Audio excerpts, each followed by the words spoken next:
G'day everyone, Uncle Jojo. Great to see you all again. So today I'm just going to talk about manual labour on site. Remember, manual labour can mean danger, danger, danger, but it doesn't always have to.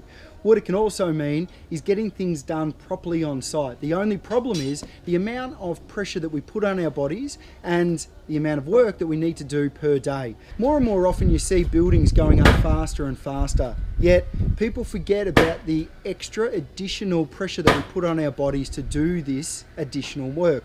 We've got a few videos coming up in the near future that are all about proper body mechanics. So any tradie out there that's watching this, make sure you watch proper body mechanics.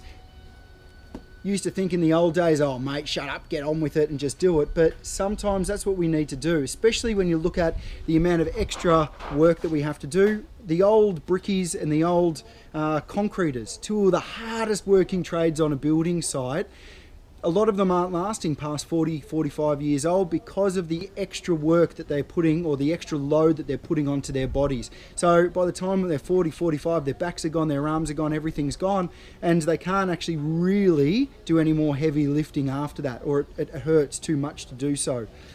And especially now that our government's expecting us to keep working until we're 70 or 75 before we retire. Thanks, government. So remember, when you are on site, stretch your body before you even start. Before you even get out on site, remember to stretch your body. Find some simple exercises, whether it be yoga, whether it be Pilates, whether it be whatever. Just stretch the body out, maybe even just 3 times a week. It's better than nothing. And then you'll find eventually your body will start coming good for you, and it might not ever be A1. Age gets to us that way, but it will at least be doing things properly for us for a longer period of time. The other thing that I talk about quite often is sustainability on site. And I talk about sustainability in an environmental sense. I also like to talk about sustainability in a physical sense, because otherwise our bodies won't be able to sustain the pressures that we put on it. So we've also got to watch out what we lift and how we lift it on site. A few videos coming out on how we lift and proper body mechanics, just to help out some of you tradies out there and make sure that we get some good messages on lifting get the most out of our bodies on a long period of time.